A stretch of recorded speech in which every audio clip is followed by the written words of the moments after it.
I think when it comes to watches and perfection, it lies in three different categories. One is simplicity. You want your watch to last through the ages, not be a bold statement that kind of fizzles over and dies very quickly. You want it to remain timeless. Reliability. You want your watch to remain literally reliable. You want a trusty timekeeping companion that can last you again through the ages. And thirdly, and finally, history. You want your watch to have history either with you or either in the industry. For example, the Moonwatch. I think these three categories are categories that every single one of these watches, these perfect watches, hit. Welcome back to the Chisholm Hunter channel. My name is Harrison, as always. And today we're counting down my top 8 watches, my top 8 timeless, perfect watches that will live well past me. Before we start this video, if you could do me a huge favor and help a watch nerd out and hit that subscribe button, I'd really appreciate it. At number 1, we have kind of a peculiar one that kind of took the industry by storm, but only when people realized it was discontinued. This is the Omega CK859, a timeless, brilliant beast of a watch. I mean, look at those curves. Look at how classic this watch looks. I can imagine wearing this watch myself, but I can also imagine my granddad, if he was still here, wearing this watch. The Omega CK859 was released a couple of years ago, and quickly after it was released, around about 6 months, it was actually discontinued. And it was really weird because Omega didn't really market the CK859. It kind of gained popularity just within the watch community talking about that watch. It wasn't manufactured popularity. And I think that's partially why this watch lives on through us watch enthusiasts. And I do wish, I really hope they bring this back out. But let's talk about the specs. This watch comes in at 39 millimeters, hitting that sweet spot in the industry. It comes in at 11.7 millimeters in thickness, but this is partially because the watch is manual wound, and it comes in at 46.2 millimeters lug to lug. It has those beautiful blue anodized hands, and it also has a dial that is made purely from 925 silver, which is a really nice touch. I love the fact this is manual wound as well because it fits it in quite nicely to that timeless category. As I said at the start, I can imagine my granddad wearing this, but I can also imagine wearing this myself. And I think that's the perfect hybrid of watch. In terms of reliability, well, that's covered as well because you have the caliber 8925 METAS and COSC certified movement, beating at 15,000 Gauss and having 72 hours of power. And then we get onto history, of which there's plenty, but it was actually inspired by the classic 1939 wristwatch that housed the famous 30-T2 manual wind small seconds hands.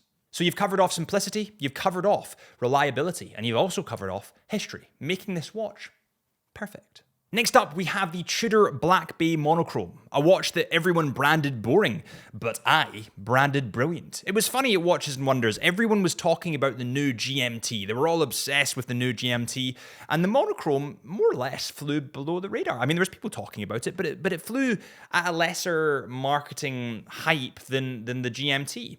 And then afterwards, what you saw was this gradual increase of popularity of the monochrome because people were so infatuated by the beauty and simplicity. This watch comes in at 41 millimeters in diameter, 13.6 millimeters in thickness, and also comes in at 21 millimeters in lug width. It comes in full stainless steel. You have a choice of 3 bracelets, or 1 rubber strap and 2 other bracelets, and it's waterproof to 200 meters. Getting onto reliability, this watch is as reliable as they come because it has a COSC and METAS certified movement with 70 hours of power. It has the caliber MT5602-U, that -U meaning METAS certified movement. And this has 70 hours of power and is absolutely brilliant. And yeah, it will last through the ages. And then finally, thirdly, we get onto history, and who has more history than the Tudor Black Bay? Originally called the Tudor Submariner, you can imagine the amount of history behind that. On the subject of Tudor, I actually have one on today. This is the Tudor Black Bay Heritage ETA version, but please let me know what is on your wrist today. It's time for the Chisholm Hunter tradition, which of course is the wrist check. Next up on the list, we have the Omega Speedmaster 42mm Sapphire Sandwich, or as it's commonly known, the Moonwatch. This has recently been updated with a white dial, but honestly, it's just your choice which one you want. I think the black, in all fairness, does have more classic appeal, but the white is, I mean, it's going to be my next watch. It's banging. This watch comes in at 42 millimeters in diameter, 13.2 millimeters in thickness, and 47.5 millimeters lug to lug. It also has a full stainless steel bracelet and sapphire crystal glass. Now, originally on the lunar missions, they used Hesalite crystal because the sapphire was a risk. The sapphire could shatter and puncture a hole in the spacesuit. That's bad. They don't want that. So they used Hesalite. So if you want something that's closer to the original, you would get Hesalite. But if you want something, in my opinion, that's more functional nowadays, you'd go for sapphire. In terms of simplicity, but doing it right, this watch has literally it all. Nothing shouts too loud, but it still draws the eye. It would be something, again, I can imagine someone older wearing, but I can also imagine wearing it. Hence why I want the white dial. This watch is insanely reliable with the Omega Caliber 3861 Coscan METAS certified manual winding movement that has 50 hours of power. And if that's not justification of how reliable this watch is, just think about the fact that the history aspect, again, linking that in, they literally went to the moon with one of these watches. I mean, it was the Hesalite version, but they still went to the... It's just crazy. The amount of history attached to this watch, the first watch on the moon, is insane. I've also said this in another couple of videos. I do feel like if you stripped out the fact that this watch has landed on the moon and just had it kind of as a standalone line, it would still be humongous because it's so damn sexy. The next watch we're going to talk about is the Vacheron Constantin Overseas 3-hand, the simplistic 41mm variant, one of the Holy Trinity, the oldest watch brand in continuous production. That is your slither of history right there. It's unbelievable. This watch comes in at 41mm in diameter, 10.69mm in thickness. And in the industry, there's a huge correlation between handcrafted movements and thickness. The cheaper the movement and the more mass-produced it is, typically speaking, the thicker it is because it's not as well made, if you want to put it that way. But everything here is handcrafted, and it's slimmed down to 10.69 millimeters in thickness. That's awesome.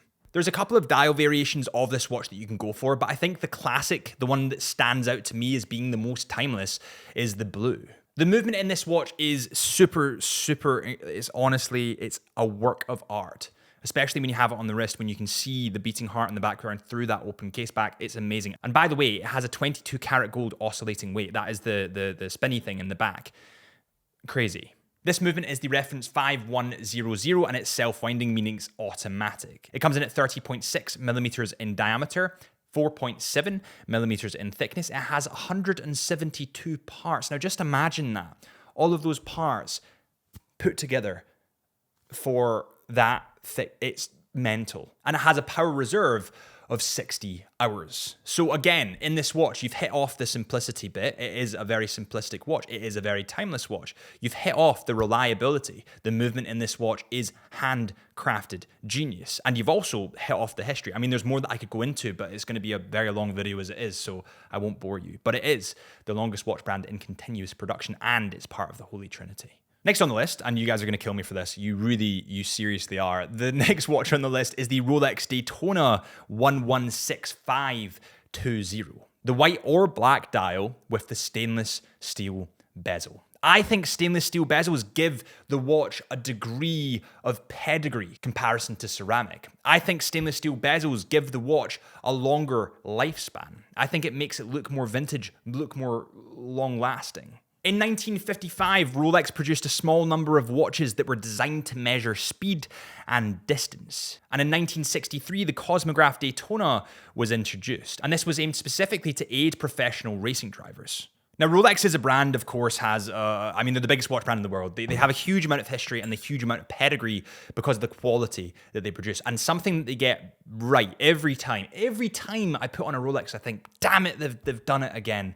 Is their sizing. This watch comes in at 40 millimeters in diameter. It comes in full stainless steel. It has the caliber 4130 movement, and it's water resistant to 100 meters. This is a classic that will live through the ages. It has the history, it has the reliability, it has the simplicity, it has it all. The next watch we're going to talk about is one that I don't talk about often, and the reason I don't talk about it often is because I will never be able to afford one. This is the discontinued Patek Philippe Nautilus 5711. one. They are discontinued, of course. You can get a blue dial, you can get a green dial. There's a couple of variations that you can choose between, but I think, again, the one that lives longest, the one that everybody wants, the one that everybody knows in the history books is the blue. The birth of the Patek Philippe Nautilus happened in 1976, and interestingly enough, only 4 years prior, AP brought out the Royal Oak. Now, there might have been some fighting, some knocking of heads between the two brands, and that's pushed them to make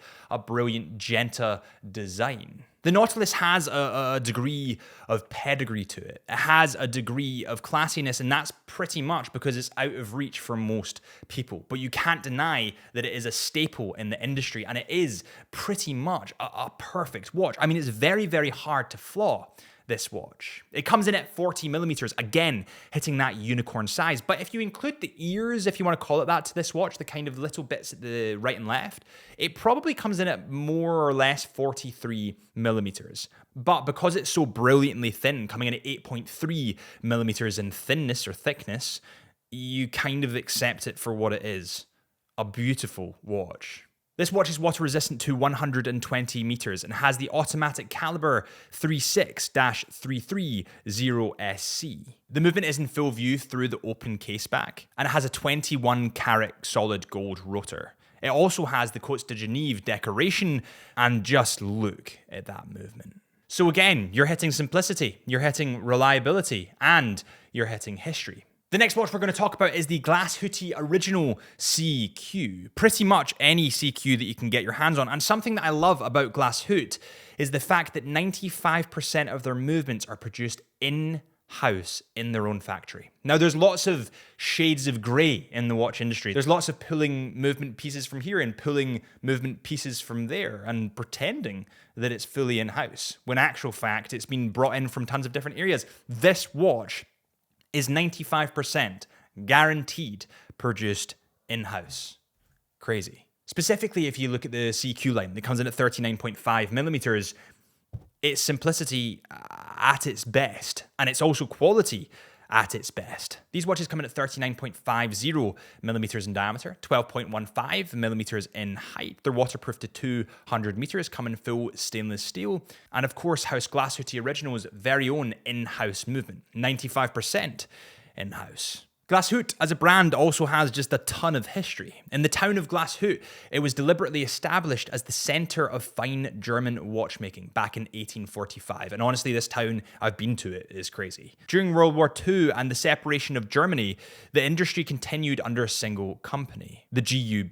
The GUB was then privatized under a different name, which I can't pronounce, so I'm not going to try it, but I will put it in this video, and it came to be known as Glashütte Original.